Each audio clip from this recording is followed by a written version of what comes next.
How to change your age on TikTok. Hello everyone, welcome back to our channel. Today I will guide you on how you can change your age legally on TikTok. Open your app TikTok. Make sure you are logged into your account and go to your profile section. Since changing your age from app is no longer possible, you need to contact customer service to change your age.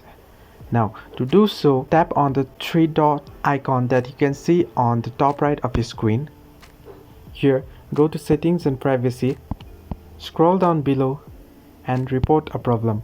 Now, once this option opens up, now scroll down and here at the end of your screen you can find submit a report. Tap on this option and here on this tell us your feedback option, mention your issue about your age with particular regions and submit the report. This way you can contact the support team and you can legally change your age. Thank you for the video. Hope this video was useful. Like and subscribe for more.